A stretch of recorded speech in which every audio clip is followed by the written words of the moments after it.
எல்லாருக்கும் வணக்கங்க. இன்னைக்கு அனிதா புஷ்பவனம் குப்புசாமி யூடியூப் சேனல்ல உங்களை எல்லாம் சந்திக்கிறதுல ரொம்ப ரொம்ப மகிழ்ச்சி. என்கிட்ட திரும்ப கமெண்ட் பாக்ஸ்ல ஒரு 4-5 பேர் வந்துட்டு ஆலு கச்சோரி செஞ்சு காமிங்க அப்படின்னு கேட்குறாங்க. நிச்சயமா பார்த்தீங்கன்னா அது ரொம்ப சுவையா இருக்கும். இன்னைக்கு நான் அதுதான் செய்து காமிக்க போறேங்க. அதற்கு தேவையான பொருள்கள் முதல் என்னென்னு பார்த்துடலாம். நான் இன்னைக்கு பார்த்தீங்கன்னா எங்க ஃபேமிலிக்கும் சேர்த்து செய்யறதுனால கொஞ்சம் அதிகமாகவே மாவு எடுத்திருக்கேன். இப்போ ஆலு கச்சோரிக்கு தேவையான பொருள்கள் என்னென்னு பார்த்துடலாங்க. கோதுமை மாவு 300 கிராம், கசூரி மேத்தி 4 டீஸ்பூன், மல்லித்தூள் 3 டீஸ்பூன், மிளகாய்த்தூள் 3 டீஸ்பூன், மஞ்சள் தூள் 1/2 டீஸ்பூன், கரம் மசாலா 1 டீஸ்பூன், உப்பு தேவையான அளவு, எண்ணெய் தேவையான அளவு, வேக வைத்து மசித்த உருளைக்கிழங்கு 2. இப்போ கச்சோரிக்கு மாவு எப்படி பிசையணும்னா, பூரிக்கு நம்ம எப்படி மாவு பிசைஞ்சோமோ அதே மாதிரி பிசையணும். நீங்கள் வேணால் பார்க்கணுன்னா நீங்கள் பூரியில் போய் பார்த்துக்கோங்க. பூரி எபிசோடில் நான் வந்து ஆல்ரெடி பிசைஞ்சு ஒரு 5 நிமிஷம் ஊற வச்சுட்டேன். இப்போ பாருங்கள், மேலே கொஞ்சம் எண்ணெய் தடவி ஊற வச்சிடணுங்க. இப்போது இந்த மசிச்சு வச்ச உருளைக்கிழங்குல நம்ம கசூரி மேத்தி சேர்த்துக்கலாம், மஞ்சள் தூள் சேர்த்துக்கலாம். இதில் கசூரி மேத்தி வந்து ஆப்ஷன் தாங்க, உங்களுக்கு வேணும்னா சேர்த்துக்கலாம், இல்லாட்டி இல்லை. ஆனால் அது போட்டால் ரொம்ப மணமாக இருக்கும். இப்போ கரம் மசாலா போட்டிருக்கேன், மல்லித்தூள் போட்டிருக்கேங்க, மிளகாத்தூள் போட்டிருக்கேன். அடுத்தது உப்பு நல்லா கலந்துட்டுக்கலாங்க. அதை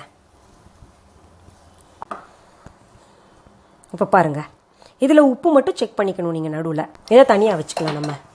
இப்போ பாருங்கள், பூரிக்கு உருண்டை செய்கிறது வந்து கொஞ்சமாக எடுத்து செய்வோம். இப்போ கச்சோரிக்கு கொஞ்சம் பெருசாக எடுத்துக்கணும். ஏன்னா அதில் ஸ்டஃபிங் கொடுக்குறோம் இல்லையா, பிரிஞ்சு போகாமல் இருக்கணும். இப்போ உருட்டி நம்ம ஸ்டஃபிங் பார்க்கலாங்க. கொஞ்சம் எண்ணெய் தொட்டுட்டு நம்ம உருட்டலாம். கொஞ்சம் உருட்டிட்டு அதில் ஸ்டஃபிங் கொஞ்சம் வச்சுக்கோங்க. நிறைய வச்சோன்னா அது பிரிஞ்சு வந்துடும். அதனால் கொஞ்சம் வச்சுட்டு இந்த மாதிரி மடிப்பு மாதிரி பண்ணிக்கோங்க. இங்கே சேர்த்துக்கணும் அப்படியே. அப்புறம் எண்ணெய் தொட்டு உருட்டிக்கலாங்க.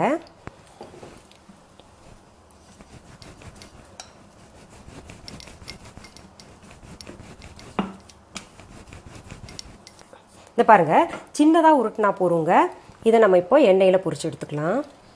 இது ஃப்ளேம் பார்த்தீங்கன்னா உங்களுக்கு மீடியம் ஃப்ளேம் வைக்கணும். ஏன்னா நல்லா உள்ளே இருக்கிற ஆவு எல்லாம் கூட ஃப்ரை ஆகணும்ல.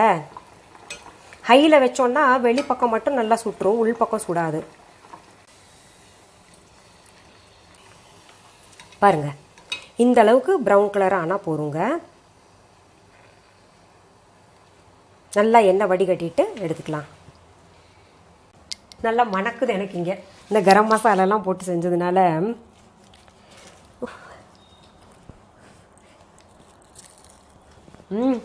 ரொம்ப பிடிக்கும் எனக்கு. சரி, இதை நீங்களும் செஞ்சு சாப்பிட்டு எனக்கு கமெண்ட் பாக்ஸில் எப்படி இருந்ததுன்னு கமெண்ட் பண்ணுங்க. அடுத்த எபிசோட்ல வேறொரு தலைப்போட நான் உங்களை எல்லாம் சந்திக்கிறேன். நன்றி, வணக்கம். அன்பான வாடிக்கையாளர்களே, உங்கள் விஹா ஸ்டோரில் பூஜை பொருட்கள், சிலைகள், ராசிக்கற்கள், வாஸ்து பொருட்கள், விதைகள், பாரம்பரிய அரிசி வகைகள், சிறுதானியங்கள், ஆர்கானிக் பொருட்கள், மூலிகை எண்ணெய், மளிகை பொருட்கள், மரச்செக்கு எண்ணெய், மரப்பொருட்கள், வெள்ளி ஆபரணங்கள், கிஃப்ட் ஆர்டிகல்ஸ், காட்டன் மற்றும் பட்டு புடவைகள், காட்டன் சுடிதார்கள், பட்டு பாவாடை, குழந்தைகளுக்கான விளையாட்டு பொருட்கள், ஹை குவாலிட்டி இமிடேஷன் நகைகள், வீட்டு உபயோக பொருட்கள், ஜூட் பேக்ஸ், ஹேண்ட்மேட் சோப்ஸ், அழகு சாதன பொருட்கள், சிறுதானிய பிஸ்கெட்டுகள், ஹோம் அப்ளையன்சஸ், இன்னும் பற்பல பொருட்கள் விற்பனைக்குள்ளது. விஹா ப்ராடக்ட்களை நீங்கள் வாங்க விரும்பினால் அது எங்களுடைய viha.online வெப்சைட் மற்றும் சென்னை ராஜா அண்ணாமலைபுரத்தில் உள்ள எங்கள் விஹா ஸ்டோரில் மட்டுமே கிடைக்கும் என்பதை தெரிவித்துக் கொள்கிறோம்.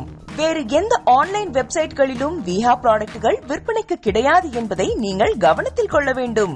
எங்கள் விஹா ஸ்டோரின் விலாசத்தை கண்டறிய கூகுள் மேப்ஸில் விஹா ஸ்டோர் என்று டைப் செய்தால் வழியை கண்டறியலாம். www.viha.online வெப்சைட்டிலும் விஹா ஸ்டோரின் அட்ரஸ் உள்ளது.